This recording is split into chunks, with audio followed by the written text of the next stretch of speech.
जेव्हापासून आपण हे मासिक पत्रिका मॅरेथॉन सुरू केलं, तुम्ही दरवर्षी सहभाग घेत असता, तुम्हाला अशी कोणती प्रेरणा भेटते? जसे की काही भक्त करतात प्रयत्न, कोणी 4-5, पण तुम्ही इतक्या मोठ्या प्रमाणात करता, तर तुम्ही कशाप्रकारे सभासद नोंदणी करता? म्हणजे एवढी जास्त संख्या तुम्ही कशाप्रकारे करू शकलात? तर याच्यामध्ये आता जे तुम्ही जे वितरण करता, जसं की जे लांब आहेत तर काहींना तुम्ही पोस्टाद्वारे वगैरे ते डिलिव्हरी जाते, आणि तुमचे खूप दूरदूरचे सभासद आहेत जे स्वतः तुम्ही नेऊन देता. तर म्हणजे एवढं जे आहे लांब लांब जाऊन देणं, तर हे स्वतः तुम्ही का देता त्यांना मग? हरे कृष्ण. मी आहे जड भरतदास, इस्कॉन श्री गोविंदधाम मंदिर निगडी या ठिकाणाहून. तर दरवर्षी श्रील प्रभुपादांच्या ग्रंथांचं वितरण मॅरेथॉन जे आहे ते आयोजित केलं जातं, आणि यामध्ये अनेक भक्त सहभागी घेत असतात दरवर्षी. तसेच इस्कॉन श्री गोविंदधाम मंदिर रावेत येथून आम्ही 2014पासून एक विशेष सेवा आरंभ केली होती, जी श्रील प्रभुपादांचे जे मासिक पत्रिका आहे, या मासिक पत्रिकेचं मॅरेथॉन. आणि हे दरवर्षी आम्ही हे मॅरेथॉन जे आहे ते या मंदिरातून आम्ही करत असतो. तर या मॅरेथॉनचा मुख्य उद्देश आहे की श्रील प्रभुपादांची इच्छापूर्ती करणं. त्यांनी जे मासिक पत्रिकेविषयी जे त्यांनी इच्छा प्रकट केलेल्या होत्या, किंवा श्रील प्रभुपादांनी या मासिक पत्रिकेसाठी इतका संघर्ष केलेला आहे, तर त्या संघर्ष आणि प्रभुपादांची इच्छापूर्ती आणि प्रचार असं एकंदरीत या उद्देशासाठी आम्ही काय केलेलं आहे की याचं मासिक पत्रिकेचं मोठ्या प्रमाणामध्ये वितरण व्हावं, म्हणून 2014पासून आम्ही याचं मॅरेथॉन जे आहे ते करत असतो. आणि आम्ही यामध्ये सर्व भक्तांना आम्ही आवाहन करतो की तुम्ही जास्तीत जास्त लोकांना या मासिक पत्रिकेचे सभासद नोंदणी करा. तर श्री गोविंदधामशी संबंधित मोठा भक्त समुदाय आहे आमचा. जवळपास 250 ते 300पर्यंत भक्त जे आहेत या मासिक पत्रिका प्रचार सेवेमध्ये संलग्न आहेत, आणि ते दरवर्षी या मासिक पत्रिकेचे सभासदत्व जे आहेत ते बनवत असतात.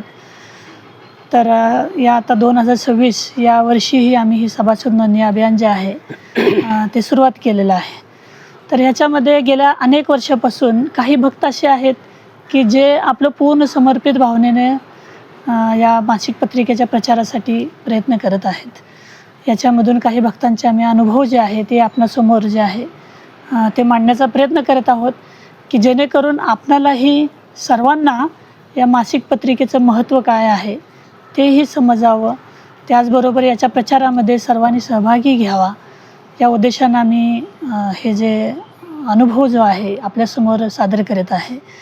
तर आज जे आपल्यासमोर आम्ही जो अनुभव सादर करत आहेत ते माझ्यासोबत आहेत काळेवाडी सेंटर येथील दत्तात्रय वाघमारे प्रभू. हरे कृष्ण. दंडवत प्रणाम. तर प्रभूजी गेल्या अनेक वर्षापासून या मासिक पत्रिकेच्या सभासद नोंदणीमध्ये सहभागी आहेत. 2016पासून प्रभूजी प्रत्येक वर्षी या सभासद नोंदणी सेवेमध्ये उत्स्फूर्तपणे सहभाग घेतात, आणि आपली पूर्ण शक्तीनं ते जास्तीत जास्त सभासद नोंदणी करण्याचा प्रयत्न करतात. मागील काही वर्षामध्ये प्रत्येक वर्षी ते 25-30 अशा प्रकारे सभासद नोंदणी करत असतात. तर आता यावर्षी ही मॅरेथॉन सुरू झाल्यापासून आत्तापर्यंत जवळपास 35 सभासदाची नोंदणी प्रभूजींनी केलेली आहे.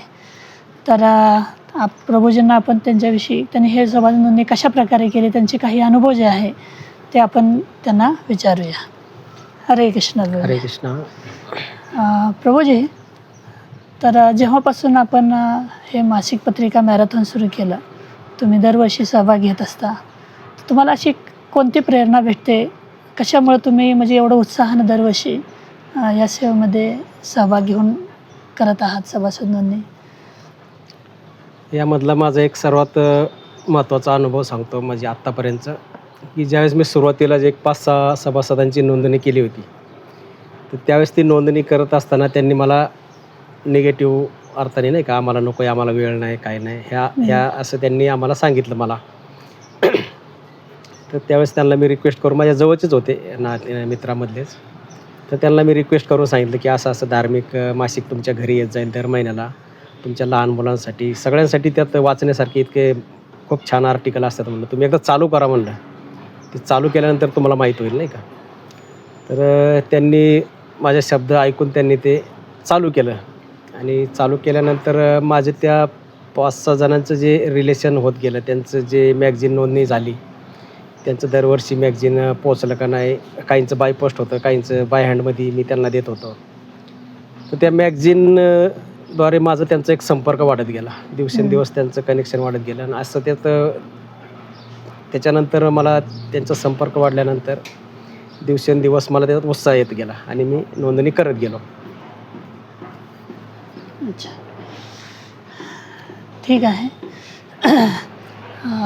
त्याचबरोबर म्हणजे तुम्ही आता जसे की काही भक्त करतात प्रयत्न, कोणी 4, 5, 10 अशा प्रकारे करत असतात, पण तुम्ही इतक्या मोठ्या प्रमाणात करता, तर तुम्ही कशाप्रकारे सभासद नोंदणी करता? म्हणजे एवढी जास्त संख्या तुम्ही कशाप्रकारे करू शकला? कसं कसं करता तुम्ही दरवर्षी सभासद नोंदणीसाठी? हां, त्या संदर्भात सांगायचं झालं तर मी एकदा फोन केल्यावर थांबत नाही कधीच. कारण समोरची व्यक्ती काय सांगते की मी सांगतो, बोलतो, करतो, मला वेळ नाही. त्यावेळेस मी सांगतो मी परत एकदा फोन करतो, तुम्ही विचार करून सांगा मला. तर त्यावेळेस मी त्यांना परत 2 दिवसांनी 4 दिवसांनी त्यांना परत फॉलोअप घेतो. परत ते काहीतरी कारण सांगत असतात. त्यावेळेस मी त्या संधीचा फायदा घेऊन परत त्यांना रिपीट फोन करत असतो. म्हणजे मी एका सभासदाला कमीत कमी 5 ते 6 वेळा कॉल करून मी त्यांचा फॉलोअप घेऊन ते चालू केलेलं आहे. कारण एवढं सहजासहजी ते राजी होत नाही सभासद नोंदवायला, म्हणजे नाही का. अशा पद्धतीने ते मला जे काही मी आत्तापर्यंत श्रवण केलं आहे भागवतमधून, जे काही मी पहिलं ते आर्टिकल मी स्वतःच म्हणजे मॅगझिन मी स्वतः चालू केलं. मी ते पहिलं वाचतो आणि वाचल्यानंतर मलाही माहिती पडते की त्यात काय आहे त्याच्यात. म्हणजे मी समोरच्याला सांगू शकतो नाही का.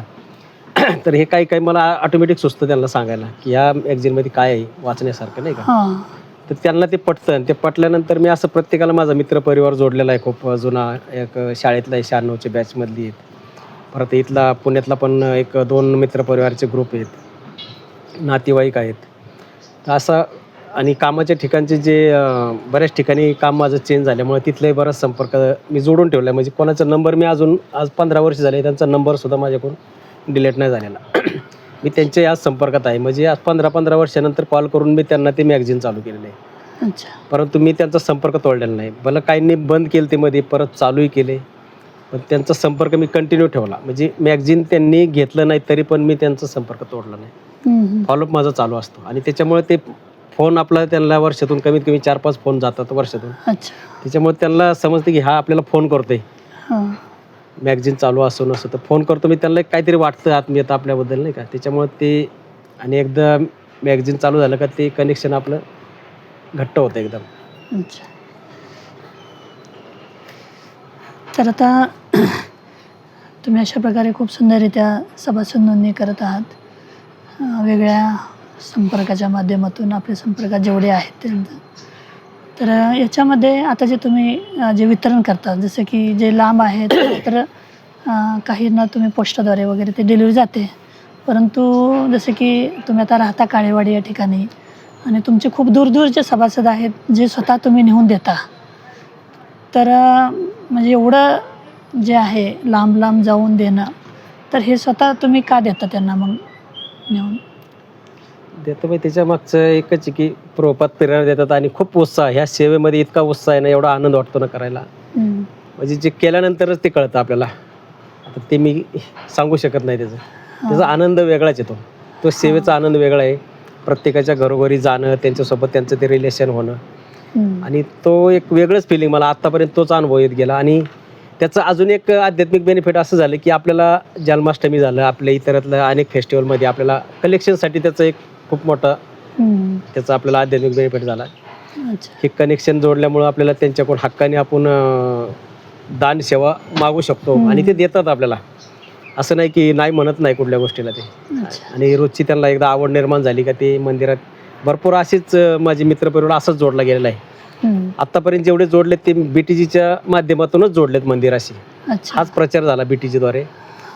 नंतर भगवद्गीता त्यांना काहींना भेटली होती, काहींना नंतर दिली गेली. परंतु हे एक असं माध्यम आहे की आपण दर महिन्याला त्यांच्या घरी जाऊन किंवा बाय पोस्टद्वारे गेले तरी आपण त्यांना फोनद्वारे संपर्क करून त्यांच्याशी आपण कनेक्ट राहू शकतो. आणि त्यांना आपण विचारू शकतो हे मॅगझिनमध्ये तुम्हाला काय आवडलं. अच्छा. नाही तर आपण त्यांना सांगायचं की असे असे अनुक्रमणिका आहे, त्यामध्ये बघा हे छान आर्टिकल, हे तुम्ही वाचून बघा, याच्यात असं असं केले वर्णन आलेलं आहे गीता भागवतमधलं. कोणाचे आपल्या भक्तांचे संदर्भ असतात त्याच्यात, त्यांचे अनुभव असतात. हे असं एक आपण वाचल्यानंतर आपल्यालाही कळतं की याच्यातलं नेमकं समोरच्याला काय द्यायचे ते. असं इतकं सुंदर छान प्रकारे त्याच्यासाठी प्रत्येक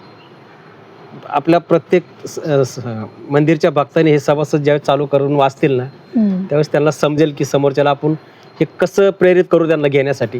बरोबर. हा माझा पहिला मुद्दा राहील याच्यासाठी. कारण हे आपण स्वतः वाचल्याशिवाय आपण समोरच्याला काहीच देऊ शकत नाही. हा बरोबर. आणि समोरचा घेताना पण विचारतो हे काय आहे, त्यावेळेस आपल्याला पण सांगता आलं पाहिजे. तर हेच सांगू शकतो मी. अच्छा. आणि आता तुम्ही म्हणजे फार सुंदर प्रभूजीने सांगितलं की कशा प्रकारे म्हणजे आपण स्वतः पहिल्यांदा मासिक वाचन करणं गरजेचं आहे. आणि आपण वाचल्यानंतर मग आपण जर त्यातलं काय आहे ते जर सांगितलं त्यांना, तर आणखीन त्यांना वाचण्यासाठीही प्रेरणा मिळेल त्यामुळं. तर अशा पद्धतीने प्रभूजी खूप सुंदररित्या हे करत आहेत. तर प्रभूजी, आपला जो आणखीन भक्त समुदाय आहे जे या सेवेमध्ये सहभाग घेत नाहीत किंवा घेतलेला नाही अजूनही, तर ह्यांना तुम्ही काय सांगू शकता की ह्या मासिक पत्रिकेत सहभाग घेण्याविषयी त्यांना तुम्ही काय प्रेरणा देऊ शकता? प्रेरणा माझी तर पात्रता नाही त्यांना मी काय सजेशन देणं असेल. तुमच्या परंतु मी अनुभवातून. माझ्या अनुभवानुसार मी एवढंच सांगेल प्रभूजी की प्रत्येकाने ह्या सभासदत्व स्वतः नोंदणी करा. आणि आपल्या इतर नातेवाईक मित्रमंडळी आपल्या संपर्कात भरपूर असतात. आपला समाज नाही का, आपले मित्रमंडळी आहेत, नातेवाईक आहेत, आपले जवळच्या आसपास गल्ली मोहल्ल्यात कुठं राहत असेल तिथल्या, आहे की नाही. तर अशा संपर्कात आपण प्रॅक्टिकली ज्यावेळेस जाऊ ना त्यांच्याकडे, समोर त्यांच्या घरी जाऊ, त्यावेळेस त्यांना ते सांगू, त्यावेळेस ते सांगून आपण त्यांना ते गायडन्स सांगू शकतो की तुम्ही मंदिरात या, असं असं मंदिर आहे, इथं जाऊन तुम्ही दर्शन घ्या, प्रसाद घ्या, असं सांगून त्यांना प्रेरित करू शकतो. आणि त्यानंतर या मासिकाची आपण त्यांना थोडक्यात माहिती देऊन हेही सांगू शकतो की हे मॅगझिन एक तुम्ही चालू करा. हे लहान मुलापासून तो वयस्कर व्यक्तीपर्यंत सर्वांना हे मासिक एकदम छान प्रकारे तुम्हाला त्यात खूप काही शिकण्यासारखं भेटेल प्रत्येकाला, नाही का. असं त्यांना आपण सांगणं गरजेचं आहे. तर माझी प्रत्येकाला हीच विनंती राहील की ह्या मासिकातून आपल्याला स्वतःलाही खूप शिकण्यासारखं आहे. आणि आपण त्याद्वारे प्रचारही खूप चांगल्या प्रकारे करू शकतो मॅगझिनद्वारे. आणि हा प्रचार करून आणि BTGची नोंदणी करून आपण आहे ना प्रभुपादांना खूप छान प्रकारे संतुष्ट करू शकतो. ठीक आहे. धन्यवाद प्रभूजी. खूप सुंदररित्या तुम्ही या सेवेमध्ये सहभाग तर घेत आहात, परंतु तुमचे अनुभव खूपच प्रेरणादायी आहेत. तर निश्चितच जे कोणी हा व्हिडिओ पाहत असतील, आपण सर्वांना निश्चितच याच्यातून प्रेरणा मिळेल की एक भक्त कशा प्रकारे प्रभुपादांच्या प्रसन्नतेसाठी, संतुष्टीसाठी या मासिक पत्रिकेसाठी किती योगदान देत आहेत. आपला वेळ, आपलं शक्ती, सगळ्याच गोष्टी देऊन फार सुंदररित्या सहभाग जो आहे देत आहेत. तर माझी आपणा सर्वांना नम्र विनंती आहे की श्रील प्रभुपादांचं कष्ट जे आहे त्याचं स्मरण करा. प्रभुपादांनी किती संघर्ष केलेला आहे त्याचं स्मरण करा. प्रभुपादांच्या इच्छांचं स्मरण करा. आणि आपण एक प्रभुपादांचे किंवा इस्कॉन संस्थेचे आपण एक अनुयायी म्हणून एक प्रभुपादांच्यासाठी थोडा तरी आपला जो योगदान जे आहे ते आपण देण्याचा प्रयत्न केला पाहिजे. तर यासाठी सर्व भक्तांना नम्र विनंती आहे की आपण स्वतः या मासिक पत्रिकेचे सभासद व्हा. नुसतं सभासद नाही आहे तर तुम्ही दर महिन्याला ही पत्रिका वाचा. माझा स्वतःचा एक अनुभव आहे की जेव्हा ही मासिक पत्रिका येतं मी स्वतः वाचन करतो. एवढे सुंदर आर्टिकल असतात त्याच्यामध्ये, इतके सुंदर आर्टिकल, खरोखर अतिशय प्रेरणा देणारे आर्टिकल असतात. आणि ते आर्टिकल वाचल्यावर असं वाटतं की का आपण हे जास्तीत लोकांपर्यंत पोहोच करत नाही आहे. हे ज्ञानापासून अनेक लोक वंचित राहत आहेत. जर आज आपले थोडा जरी आपण प्रयत्न केला आपल्या सोसायटीमध्ये, आपल्या कॉलनीमध्ये किंवा ज्या संपर्कामध्ये आपण नित्य आहोत त्या लोकांना जर आपण ह्याचे सभासद जर बनवलं आणि दर महिन्याचं मासिक जर त्यांच्यापर्यंत गेलं तर किती म्हणजे ज्ञान जे आहे ते लोकांच्यापर्यंत पोहोचेल आणि एक आपलं योगदान या सेवेमध्ये थोडंसं होईल. आपला एक खारीचा वाटा म्हणू शकतो आपण प्रभुपादांना संतुष्ट करण्यासाठी. तर म्हणून आपल्या सर्वांना नम्र निवेदन आहे की या सेवेमध्ये आपणही सहभाग घ्या आणि प्रभुपादांना प्रसन्न करा. हरे कृष्ण. हरे कृष्ण. धन्यवाद प्रभूजी. हरे कृष्ण. श्रील प्रभुपाद की जय.